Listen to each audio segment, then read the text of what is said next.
Ya. Buenas noches, estimada Jessica. Vamos a empezar nuestro estudio de el texto de Lorenzo Peña. Eh, a ver, visión lógica del derecho, una defensa del racionalismo jurídico. A ver, entonces voy a poner el título en el pizarrón y quizás a partir de ahí ir dando una explicación, ¿sí? A ver, solo voy a abreviar, ¿sí?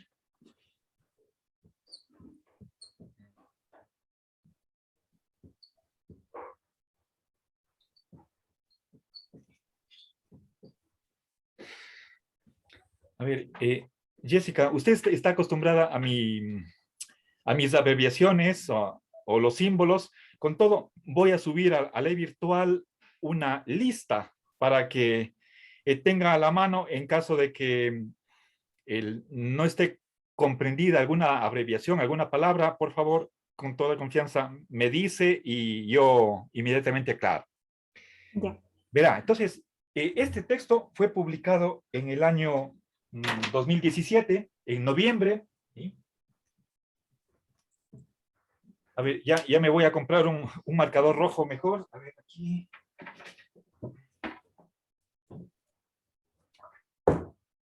Quiero que todo esté clarito. Verá, primero un poquito de historia, veamos los antecedentes. Voy a hacer una brevísima contextualización de cómo surgió este texto y después quisiera referirme al prólogo y a la introducción. Eso está planificado, pero no sé, depende de cómo transcurra este desarrollo que voy a hacer y no quisiera pasarme más de una hora, ¿sí? Para no alargar el video ni tampoco el horario que está planificado. Bueno, verá, empecemos con tal vez una brevísima biografía de Lorenzo. Él nació en el año 44. En el año 60, a los 16 años, se fue a Madrid, él es español, a la universidad. Y bueno, al principio parecía que no estaba decidido bien qué carrera iba a seguir.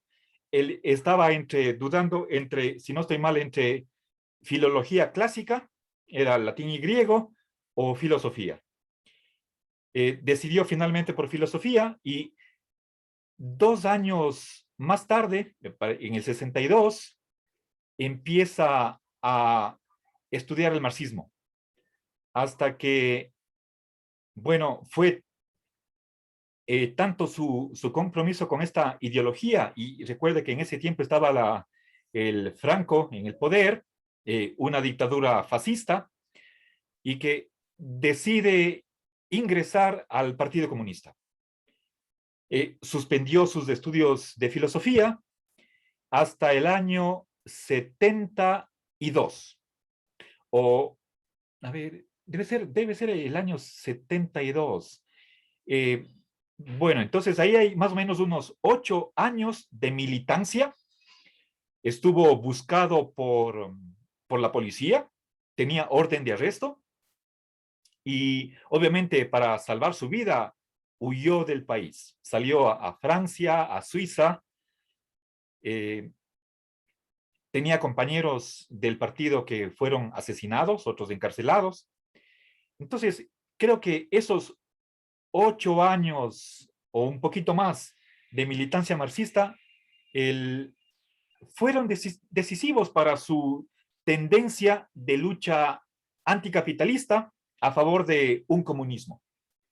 Sus padres ambos eran afiliados al Partido Comunista de España y bueno, luego vino a Quito. Ahí acabó su licenciatura en el año 74 y en el año 75 hace un doctorado en Bélgica. 4 años, en el 79 se gradúa en la ciudad de Lieja, es de habla francesa, y ahí, en su tesis de doctorado, inventa una lógica multivalente y paraconsistente. Es decir, que admite grados de verdad y estos posibilitan la contradicción, una lógica no clásica. Desde esa lógica, que obviamente amplía la racionalidad, trata de elaborar y desarrollar un sistema filosófico, en el sentido de que la pretensión, la ambición que él tenía en el año 79 era la de que en su carrera profesional quería dar solución a la gama más amplia posible de problemas filosóficos, empezando por la ontología, que es el centro, filosofía del lenguaje, teoría del conocimiento, axiología. La ética siempre ha quedado un poquito rezagada, antropología filosófica, filosofía política, teología filosófica. Y en ese sentido, de sistemática, todo el árbol filosófico. Entonces, los primeros años los dedicó a desarrollar sobre todo la ontología, la filosofía del lenguaje. Desde que inició su doctorado, ya él abrazó la filosofía analítica, es decir, análisis conceptual más razonamiento, más deducción lógica. Entonces, en los años 80, él desarrolla su visión del mundo, de la realidad, su ontología. Ahí publicó 2 libros, Fundamentos de Ontología Dialéctica, ¿qué más? El ente y su ser.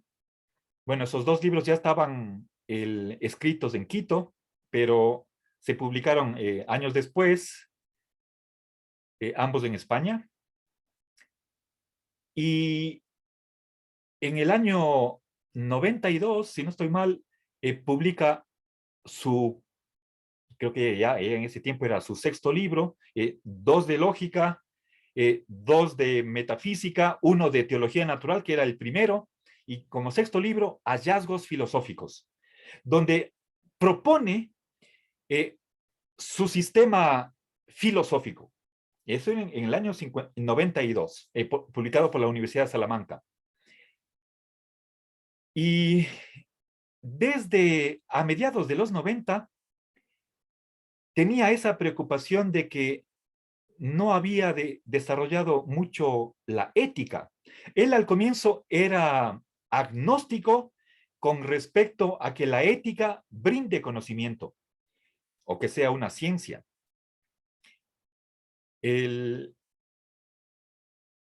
A ver, creo que en general por esta época, si es que le hubiésemos preguntado a Lorenzo, ¿la filosofía es o no una ciencia? La respuesta que él habría dado habría sido que sí y no, parcialmente científica y parcialmente no científica. ¿Sí? Entonces, si ponemos nosotros una demarcación de la ciencia, ¿sí? Digamos de tipo binario, acá está a la izquierda, este es un límite, hasta aquí va la ciencia y a mano derecha está lo que no es ciencia, ¿sí? Pongamos, por ejemplo, la religión, el horóscopo. Podríamos decir tal vez el psicoanálisis e incluso, según Popper, no estoy tan seguro, el materialismo dialéctico, ¿sí? O el marxismo en general. Ya, ¿dónde le ponemos a la filosofía? ¿A la izquierda o a la derecha? La posición de Lorenzo, por los años 90, a mediados de los 90, habría sido que la filosofía es una ciencia fronteriza. Está en la mitad, ¿sí? Y eso significa que la ontología, la filosofía del lenguaje, y toda disciplina filosófica son en alguna medida científicas, y la razón de eso es porque se basan en la lógica, tienen un método racional, pero puesto que no, no se basan completamente o únicamente en la experiencia, en la evidencia sensible, por eso tienen algo de no científica, ¿sí? Esa era la posición en los 90. pasado varios años, por lo menos en el 2015, hay un artículo en el cual le hacen una entrevista y ahí dice que la metafísica es científica. ¿Sí? Entonces, esto es, aquí está la filosofía, ¿sí? Esto en el año, más o menos en el año 95, ¿sí?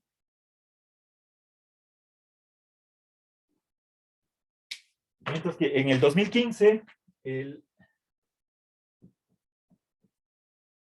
la, la metafísica, y supongo que pueden ser otras disciplinas filosóficas también, por ejemplo, estoy pensando, por ejemplo, en la teoría del conocimiento o la filosofía del lenguaje, es científica. ¿Sí?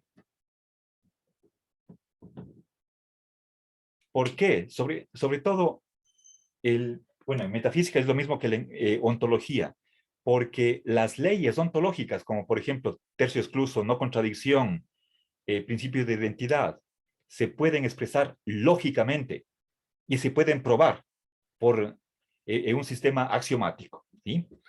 Bien. Entonces, según Lorenzo, todas las leyes lógicas reflejan leyes ontológicas. Entonces, eso es como matemáticas. Entonces, y eso es ontología. Y eso es recientemente, ¿ya? Ahora,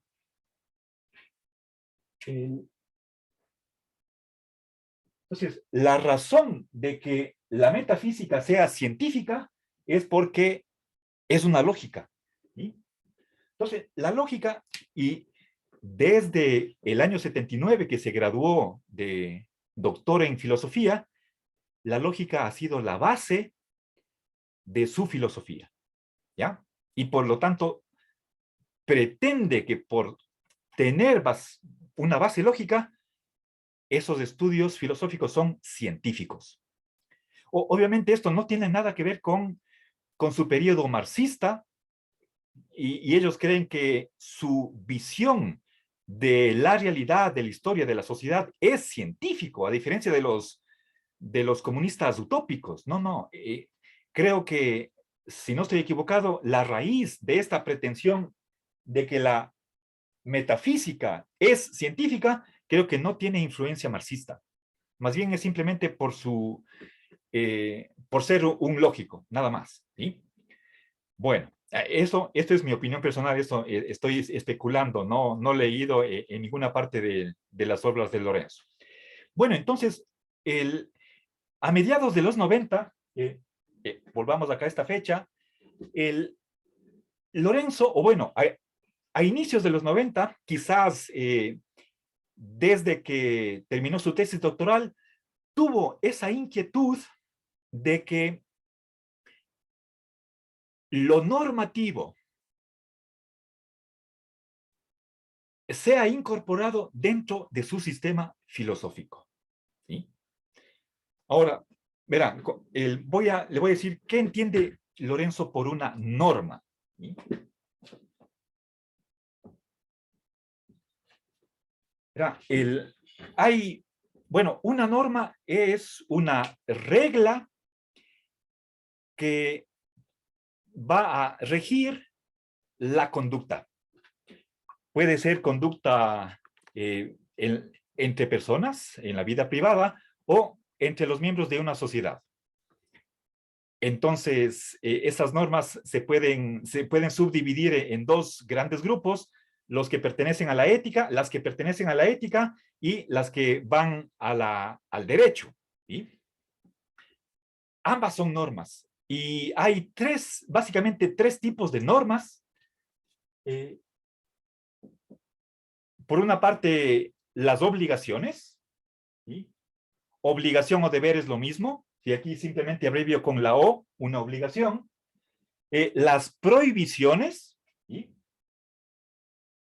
Voy a poner el signo menos para decir que es, no, pero es, perdón. Sí, es obligación negativa, obligación de no hacer ciertas cosas. Por ejemplo, no fumar, no mentir. ¿Sí? Eso es una prohibición. ¿Sí? Que es obligatorio no hacer algo, no robar. ¿Sí? Y finalmente, las licitudes o permisos, o también derechos. Eso lo vamos a abreviar con o simbolizar con la letra A. ¿Sí?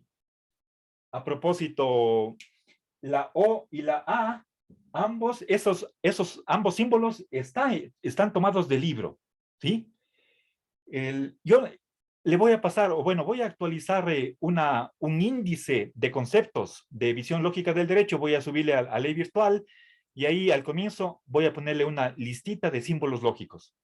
Bueno, esto es simplemente abreviación. La O es la primera vocal de la palabra obligatorio y la A viene de autorizado, autorización, ¿sí? Pero autorizado no es una palabra muy usual cuando hablamos de normas, sea en ética o en derecho.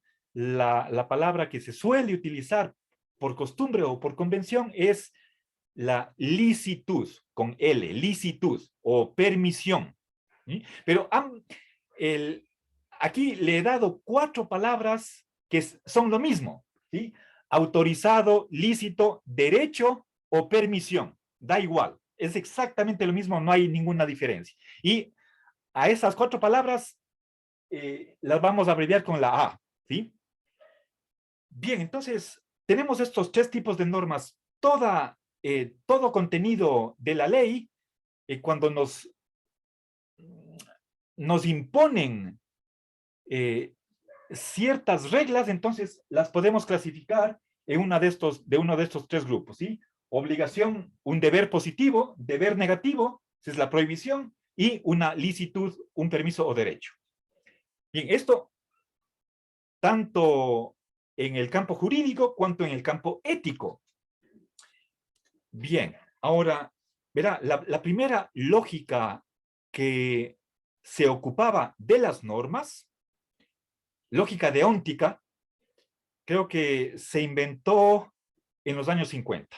Hay un famoso filósofo lógico, von Wright, ¿sí?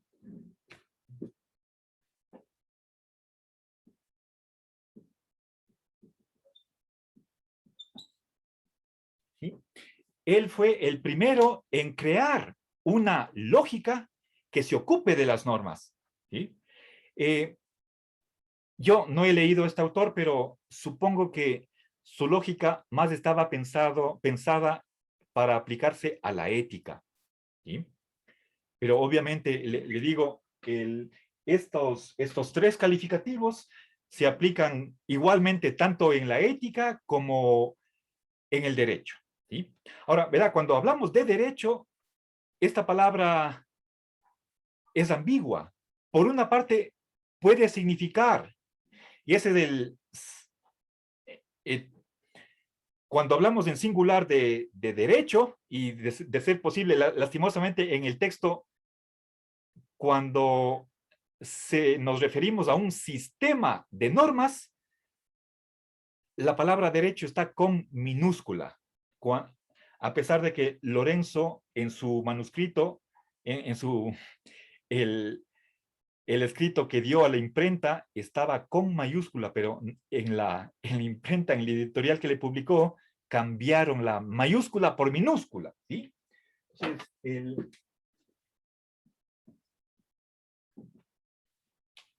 derecho está aquí entendido como un sistema de normas, ¿sí? Es decir, un conjunto ordenado lógicamente de normas, ¿sí?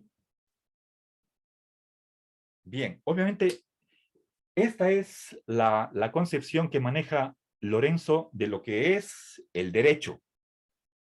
Pero obviamente hay otras concepciones, ¿sí? Por ejemplo, en vez de norma, hablar de costumbres, de instituciones, de prácticas jurídicas. Ahí ya el, se sobreentiende que no nos vamos a poner de acuerdo ni siquiera en las definiciones, entonces aquí Lorenzo hace una opción, ¿sí?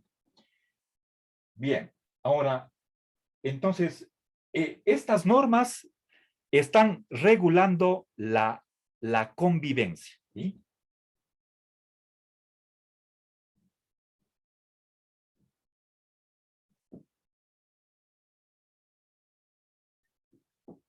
la convivencia social. Es decir, cómo debemos convivir en sociedad. Y puesto que lo que hace en este texto es filosofía del derecho, ¿sí?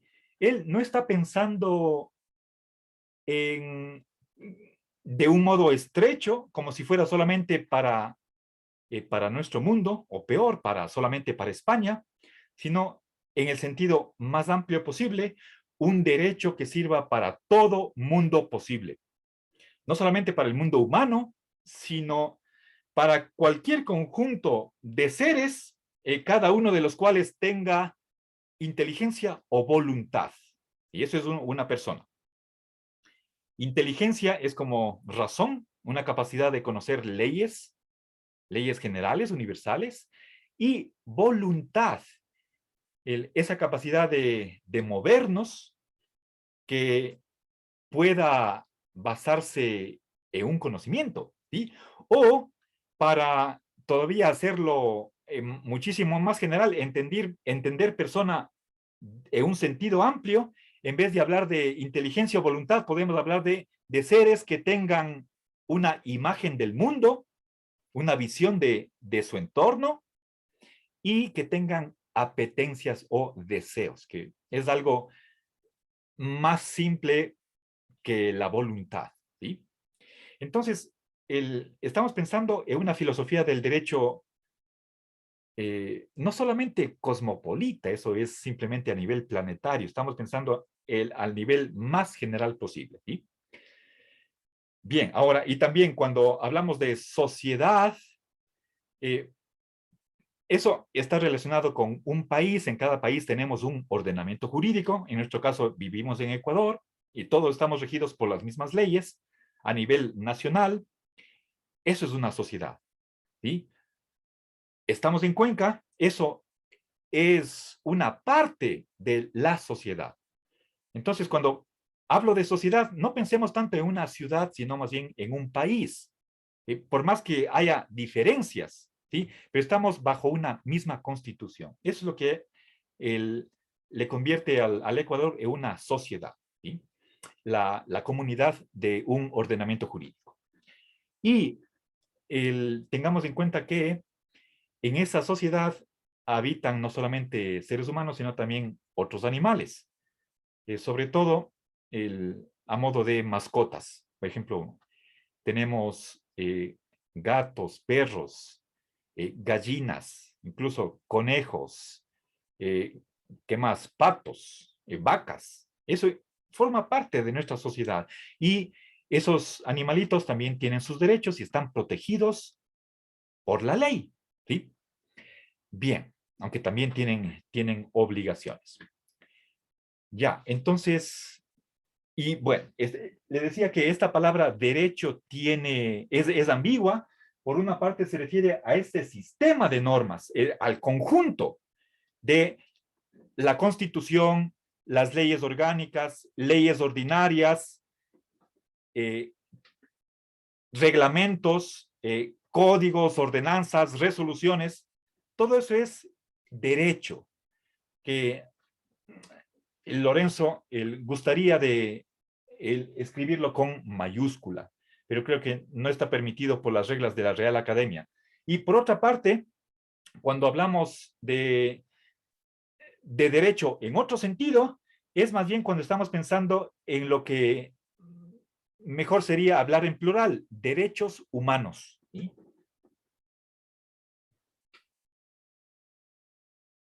Derecho con minúscula o, bueno, pongamos aquí derechos humanos, es simplemente esto de acá, una licitud, una permisión, ¿sí? ¿Ya? Entonces, como uno de los tres tipos de norma, eso es derecho acá. Cuando es una, con otras palabras, una potestad, ¿sí? O si quiere, es una especie de poder, ¿sí? Que tiene el individuo de hacer, tener o ser algo, ¿sí? Bien, y este poder es simplemente una autorización. el sistema le permite cierto bien, cierto servicio al titular de derechos, ¿sí? Ejemplos, por ejemplo, derecho al agua, a la alimentación, derecho a la vida, derecho al trabajo, a la vivienda, salud, educación, seguro social, etcétera, etcétera. Esos son derechos, en este sentido de que tengo la autorización para tener ciertas cosas, ¿sí? Bien, entonces, aquí hay, por favor, hay una dualidad de significados, no nos vayamos a confundir, ¿sí? Bien, ahora, le decía que Lorenzo, a ver, a ver, cuando estaba influido en su periodo marxista, eso ahí sí, desde un punto de vista del materialismo, no hay una ética universal. Toda norma va a servir a la clase dominante. Ahí el derecho, la ética y la moral son las de la clase dominante. Pero por supuesto, puesto que los individuos están alienados, piense usted, por ejemplo, en un trabajador, en un proletario, como puede ser que por falta de cultura no puede pensar por sí mismo y se deja influenciar por los medios de comunicación que están manejados por la clase dominante. Y por lo tanto, el proletario llega a pensar igual que el burgués. Y por lo tanto, se cree que, por ejemplo, hay derechos universales, cuando en verdad el derecho está solamente a favor de la clase dominante. Pero eso es una conciencia alienada de los proletarios, que se ponen de acuerdo con los burgueses. Entonces, Lorenzo, por esta influencia marxista y también por las lecturas de Bertrand Russell, que en parte de su periodo, porque él tuvo una evolución, Bertrand Russell creía que en cierto periodo de su vida, creía que la ética no da conocimiento. ¿Sí? Incluso en algunos años creía que la ética es simplemente la expresión de las emociones, nada más. ¿Sí? Cuando decimos que la tortura es mala, la persona está expresando su actitud de rechazo a la tortura. Y al revés, si es que dijera que la tortura es buena, estaría simplemente dando mi aprobación de que me siento cómodo con que se torture en ciertas ocasiones o todas las veces. Entonces, eso es subjetivismo. ¿Sí? La ética es totalmente subjetiva y sea por Russell o por Marx, lo cierto es que Lorenzo creía que la ética no nos da conocimiento. Hasta que al iniciar sus estudios de doctorado en el 75, lee a Nikolai Hartmann y él tiene un texto grueso sobre ética y ahí Hartmann defiende la objetividad de los valores. ¿Sí? A ver.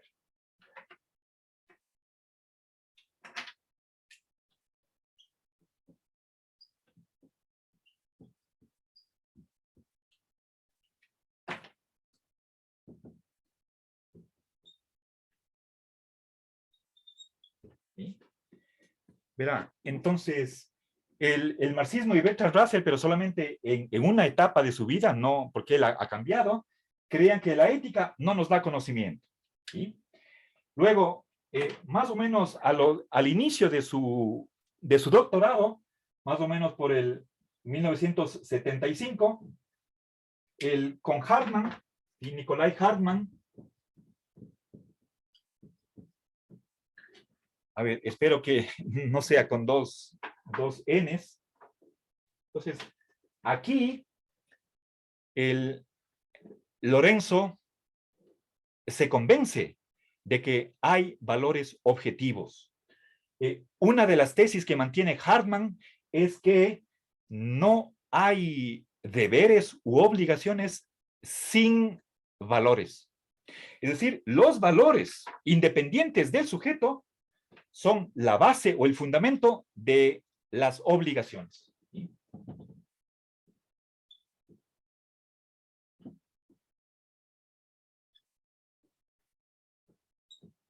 ¿Sí? Aquí uso esta flecha inclinada para arriba para decir base o fundamento, lo que justifica, ¿sí? la obligación. ¿Sí? Entonces, los valores, la existencia de valores objetivos es lo que fundamenta toda normatividad. ¿Sí? Bien, entonces acá hay un cambio. Y entonces, por los años 95, ya estamos a los 20 años de que inició su doctorado, siempre esa preocupación por Lorenzo de construir una visión sistemática de la filosofía, él quedaba pendiente en incorporar lo normativo dentro de su sistema filosófico. Entonces se topa con o desarrollar la ética o desarrollar el derecho.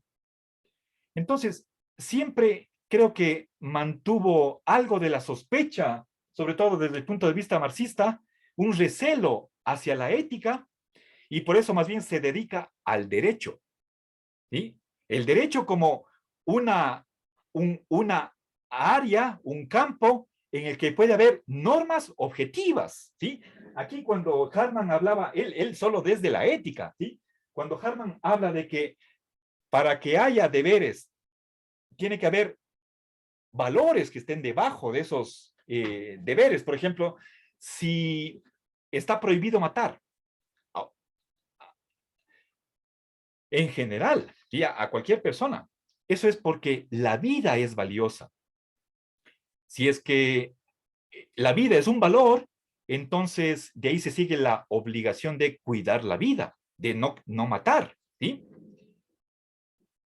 Pero el Lorenzo más se dedicó al derecho y efectivamente a mediados de los 90 empieza sus estudios de derecho. Primero la licenciatura, luego sacó, si no estoy mal, un diplomado, por supuesto, como posgrado, y finalmente terminó con el doctorado, su segundo doctorado, pero ahora en derecho. Se graduó en el 2015, es decir, a los 71 años. Es su segundo doctorado. ¿Y por qué? ¿Para qué estudiar derecho? Él jamás eh, tenía ese interés de convertir a esta segunda profesión en su medio de vida. No era para ejercer el derecho, sino simplemente por cuestión intelectual, de que si queremos hacer un aporte de, de que desde una base lógica podamos nosotros pensar todo el mundo jurídico, entonces hagámoslo en serio, conociendo el derecho a fondo. ¿Sí? Eso simplemente para hacerlo bien. La filosofía del derecho es una disciplina híbrida, tiene un pie en la filosofía, otro pie en el derecho, y no podía ser que Lorenzo haga filosofía del derecho solamente desde la filosofía, sin conocer a fondo el derecho. Entonces, por eso hizo la licenciatura, el diplomado y finalmente el doctorado en derecho. Ahora, en su tesis, bueno, él desde, no sé desde qué fecha, pero supongo que desde sus inicios, y cuando digo por lo menos desde los años 90, pero supongo que es por su inclinación hacia el realismo, Lorenzo ha tenido una inclinación al justnaturalismo. ¿Sí?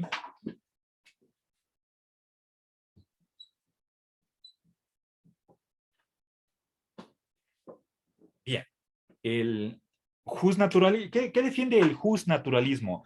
Como una corriente de filosofía del derecho, ¿sí?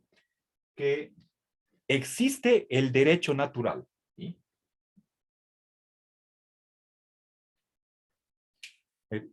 el